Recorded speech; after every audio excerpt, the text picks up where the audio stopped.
बहुत समय पहले की बात है। काशीपुर नाम का एक बहुत छोटा सा गांव था। वहां के लोग बहुत ही हंसी खुशी एक दूसरे के साथ मिलजुल कर रहते थे। इस गांव में हरिया नाम का एक व्यक्ति रहता था। उसके परिवार में उसकी पत्नी और 2 बच्चे थे। हरिया के पास 2 गायें थीं, जिनका दूध बेचकर वह अपने जीवन निर्वाह करता था। इस गांव की सबसे बड़ी समस्या थी पानी की, क्योंकि पूरे गांव में केवल एक ही तालाब था। लोग इसी तालाब से पानी भरकर अपने दैनिक जीवनचर्या के काम किया करते थे। गांव में और कोई पानी का साधन न होने की वजह से गांव के लोगों को इसी तालाब के पानी पर निर्भर रहना पड़ता था। हालांकि गांव के लोग अपनी इस जिंदगी से खुश थे। कुछ समय यूं ही हंसी खुशी बीत जाता है, लेकिन एक दिन जब गांव के कुछ लोग तालाब पर पानी भरने जाते हैं तो देखते हैं कि तालाब में बड़े बड़े मगरमच्छों ने कब्जा कर लिया है। अब लोग तालाब से पानी भरना छोड़ देते हैं, क्योंकि मगरमच्छ उन्हें मार सकते थे। थोड़े दिन बाद कुछ लोगों ने हिम्मत करके उस तालाब से पानी लाने की कोशिश की, मगर तालाब के मगरमच्छ उन्हें भी मारकर खा गए।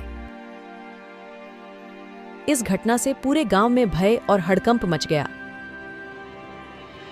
अरे देखो भाई लोग, तालाब के इन बड़े बड़े मगरमच्छों ने हमारे गांव के 2 लोगों को मार दिया। अगर ऐसा ही चलता रहा तो धीरे धीरे ये पूरा गांव खत्म हो जाए।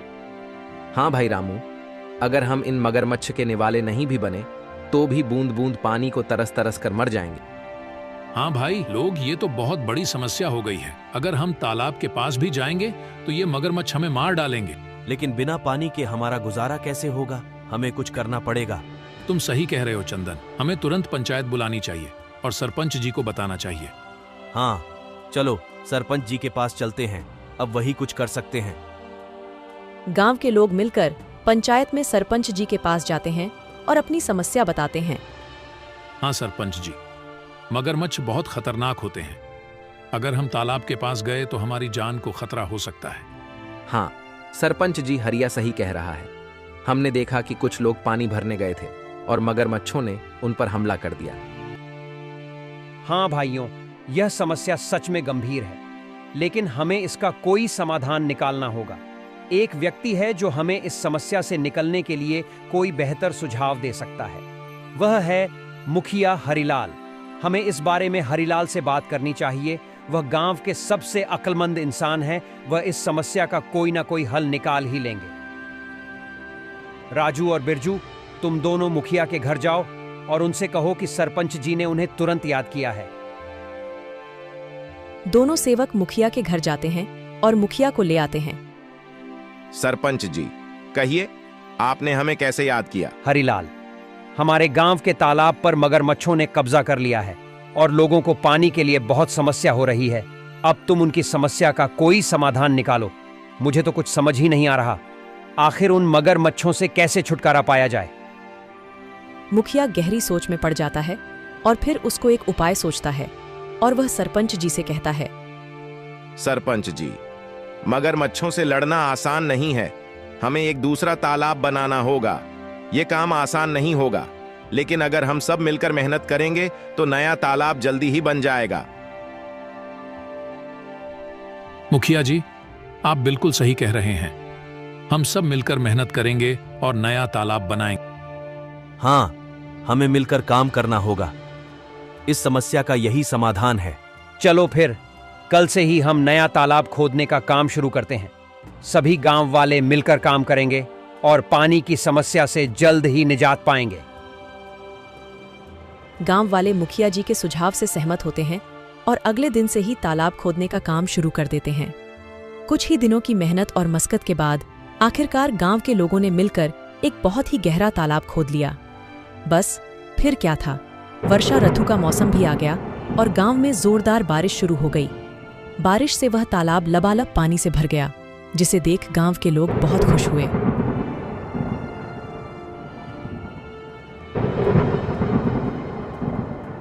अरे हरिया, यह देखो, हमारा तालाब कैसे पानी से भर गया है। अब हमें पानी के लिए उस मगरमच्छ वाले तालाब में जाने की जरूरत नहीं पड़ेगी।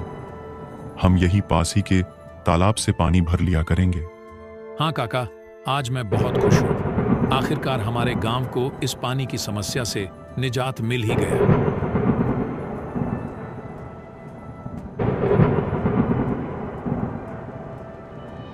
ऐसे ही कुछ दिन हंसी खुशी बीत जाते हैं। गांव के लोग तालाब के होने से बहुत खुश थे। लेकिन एक दिन गांव के लोगों की खुशी को जैसे किसी की नजर ही लग गई।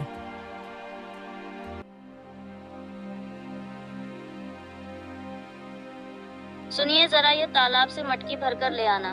घर में पानी खत्म हो गया है। और हाँ, थोड़ा जल्दी आना। वहाँ गांव वाले लोगों से बातें करने मत बैठ जाना जब तक मैं आपके लिए गाय का दूध निकाल देती हूँ। ठीक है राधा, लाओ 2 मटकी मुझे, मैं अभी पानी भर लाता हूँ।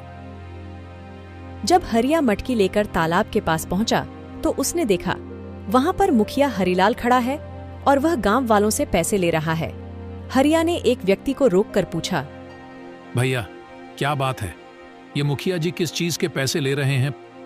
अरे भाई हरिया, क्या बताऊं अब तुम्हें। अब यह मुखिया जी हमसे इस पानी के पैसे ले रहे हैं। इनका कहना है कि जिसे भी इस तालाब से पानी भरना है उसको पैसे देने होंगे, और जो पैसे नहीं देगा उसे तालाब से पानी नहीं भरने दिया जाएगा। भगवान जाने अब इस गांव में क्या कहर आने वाला है। हरिया पानी भरने के लिए तालाब के पास खड़ा हो जाता है।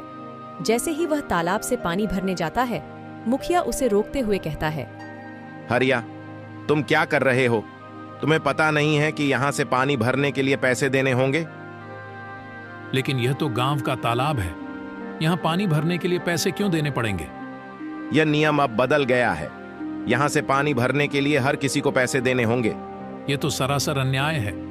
ये तालाब सबके लिए है, हमने मिलकर इसे खुदा है। तुम पैसे कैसे मांग सकते हो? मुझे कानून मत सिखाओ, यह मेरा आदेश है, और जो इसे नहीं मानेगा उसे तालाब से पानी नहीं मिलेगा। यह बिल्कुल गलत है। मैं इस बात को जमींदार साहब के पास ले जाऊंगा। तुम्हें इसका जवाब देना होगा। जाओ जाओ, जमींदार साहब के पास जाओ। लेकिन तुमने इस बारे में जमींदार के सामने अपना मुंह भी खोला तो तुम्हें और तुम्हारे परिवार को इसके गंभीर परिणाम भुगतने पड़ सकते हैं। मेरी शिकायत करने से पहले एक बार अपने परिवार के बारे में भी सोच लेना। हरिलाल से पंगा लेना तुम्हारे परिवार पर भारी पड़ सकता है। ठीक है, मैं पैसे दे दूंगा, लेकिन याद रखना यह अन्याय ज्यादा दिनों तक नहीं चलेगा। हरिया मजबूरी में पैसे देकर पानी भरता है और वहां से चला जाता है। राधा, जो हम सब गांव वालों ने मिलकर तालाब खोदा था, मुखिया जी ने अब उस पानी भरने पर रोक लगा दी है। मुखिया ने कहा है कि अगर पानी चाहिए तो तुम्हें इस पानी की कीमत चुकानी होगी। ये मुखिया अपने आप को समझता क्या है? देख लेना, एक दिन इसके पापों का अंत जरूर होगा। हम गरीबों की इसे एक दिन हाय जरूर लगेगी। इतनी गर्मी में गरीबों से पानी के पैसे लेता है। देख लेना, एक दिन ये मुखिया बूंद बूंद पानी को तरसेगा। नहीं राधा, ऐसा मत कहो। कोई हमारे साथ बुरा करता है, इसका मतलब ये तो नहीं कि हम भी उसके साथ बुरा ही करें। ऊपर वाला सब देख रहा है, सबको सबकी कर्मों की सजा जरूर मिलती है। मुखिया को भी उसकी किए की सजा एक न एक दिन जरूर मिलेगी। एक दिन गांव में एक नया व्यक्ति आता है और तालाब के पास पानी पीने की कोशिश करता है। ये तालाब तो काफी बड़ा है, यहाँ से पानी पी लेता हूँ, प्यास बहुत लगी है। ऐ, तुम कौन हो? नमस्ते, मैं एक यात्री हूँ और बहुत प्यासा हूँ। बस थोड़ा पानी पीने के लिए रुका हूँ। यहाँ पानी पीने के लिए रुक गए? यहाँ पानी पीने के लिए पैसे देने होंगे। पैसे? लेकिन पानी पर तो सभी का हक है। ये तो सरकारी तालाब है, पानी के लिए पैसे क्यों देने पड़ेंगे? ये सरकारी तालाब नहीं, ये हमारा तालाब है। यहाँ पानी पीना है तो पैसे देने होंगे, नहीं तो चलते बनो। मुझे कानून मत सिखाओ, ये मेरा इलाका है और यहाँ मेरे नियम चलते हैं। अगर तुम्हें पानी पीना है तो पैसे दो, वरना चलते बनो। वह व्यक्ति बिना पानी पिए वहां से चला जाता है और सीधे जमींदार साहब के घर पहुंचता है। जमींदार साहब के घर के बाहर मुखिया के 2 आदमी खड़े थे। वह व्यक्ति से पूछते हैं, कौन हो तुम? तुम तो इस गांव के नहीं लगते। तुम यहाँ किस काम से आए हो? मैं जमींदार साहब से मिलने आया हूँ, उन्होंने ही मुझे बुलाया है। मेरा नाम मोहन है, मैं इस गांव का नया कलेक्टर हूँ। यह सुनकर वह दोनों आदमी उस व्यक्ति को अंदर जाने देते हैं। नमस्ते जमींदार जी, मैं इस जिले का नया कलेक्टर हूँ। मेरा नाम मोहन है। नमस्ते कलेक्टर साहब, आइए बैठिए। मुझे बताइए आप यहाँ कैसे आए? जमींदार साहब, मैं यहाँ एक गंभीर समस्या के बारे में बात करने आया हूँ। मैं गांव के तालाब पर गया था और प्यास लगने पर पानी पीने की कोशिश की, लेकिन मुझे पानी पीने से मना कर दिया गया और पानी पीने के लिए पैसे मांगे गए। क्या ऐसा किसने किया? वहाँ मौजूद एक व्यक्ति ने मुझे साफ मना कर दिया और कहा कि बिना पैसे दिए पानी नहीं मिल सकता। तालाब का पानी तो सबके लिए मुफ्त है, यह बहुत गलत है। मुझे माफ कीजिए कलेक्टर साहब, मैं तुरंत इस मामले की जांच करूंगा। जमींदार साहब गुस्से में बाहर खड़े मुखिया के दोनों आदमी को अंदर बुलाते हैं। हमारे गांव में यह क्या चल रहा है? तुमने मुझे इसकी खबर क्यों नहीं दी? मैंने तुम दोनों को किस लिए काम के लिए रखा है? अब तुम सीधे सीधे यह बताओ कि यह जो कलेक्टर कह रहे हैं वह क्या सच है? कलेक्टर साहब का कहना है कि हमारे गांव के तालाब पर गांव के लोगों से पानी के पैसे लिए जा रहे हैं। सच सच बताओ मुझे। जमींदार की फटकार से वह दोनों आदमी सब उगल देते हैं। जी जमींदार साहब, वह मुखिया हरिलाल हैं जो गांव वालों से पानी भरने के पैसे ले रहे हैं। हमने उन्हें बहुत समझाने की कोशिश करी, लेकिन वह नहीं माने। उस मुखिया हरिलाल की इतनी हिम्मत, उसने मेरे पीठ पीछे गांव वालों के साथ ऐसा व्यवहार किया। जाओ, मुखिया को अभी बुलाकर लाओ, और हां, साथ में सारे गांव वालों को भी एकत्रित करके यहां लाओ। थोड़ी देर में मुखिया के साथ ही सारे गांव वाले भी जमींदार साहब के घर पहुंच जाते हैं। गांव वालों, आज मैंने आपको एक जरूरी मुद्दे पर चर्चा करने के लिए बुलाया है। हमें पता चला है कि तालाब के पानी के लिए आपसे पैसे वसूले जा रहे हैं। क्या यह सच है? सरपंच जी, यह सच है। हमें हर बार पानी भरने के लिए पैसे देने पड़ते हैं। हमारे साथ बहुत गलत हो रहा है सरपंच जी। हम पहले से ही मुश्किल में हैं और यह नया नियम हमारे लिए बहुत भारी पड़ रहा है। मुखिया, तुम्हें क्या कहना है? क्या यह सच है कि तुमने पानी के लिए पैसे वसूले हैं? तभी मुखिया का ध्यान उस व्यक्ति के पास जाता है जिसे मुखिया ने पानी पीने से मना कर दिया था। अरे ये व्यक्ति यहाँ क्या कर रहा है? अच्छा, तो इसीलिए लगाई है। मेरी शिकायत देख लूंगा इसको तो मैं। बोलो हरिलाल, ये सब क्या चल रहा है? सच का तो मुझे पता चल ही गया है, लेकिन एक बार यह मैं तुम्हारे मुंह से सुनना चाहता हूं। जमींदार साहब, मैंने ये सोचा था कि इससे गांव के विकास के लिए पैसे जमा होंगे, लेकिन अगर ये गलत है तो मुझे माफ कर दीजिए। माफी का समय अब नहीं है। तुमने गांव वालों और हमारे कलेक्टर साहब के साथ गलत किया है। मुखिया, मैं तुम्हें इस पद से तुरंत हटा रहा हूं। तुमने अपने पद का दुरुपयोग किया है। अब गांव वालों को तुमसे कोई परेशानी नहीं होगी।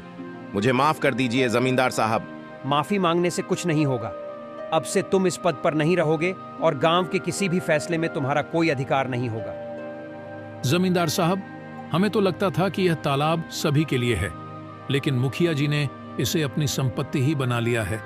गांव वालों, मुझे खेद है कि आपको ऐसी कठिनाइयों का सामना करना पड़ा। मैं आपको आश्वासन देता हूं कि आगे से ऐसा कोई अन्याय नहीं होगा। तालाब का पानी अब सभी के लिए मुफ्त होगा। धन्यवाद जमींदार साहब, आपने हमें न्याय दिलाया। गांव वाले यह जानकर खुशी खुशी अपने काम में वापस लौट जाते हैं कि अब उन्हें तालाब के पानी के लिए कोई भुगतान नहीं करना पड़ेगा और उनके साथ कोई अन्याय नहीं होगा।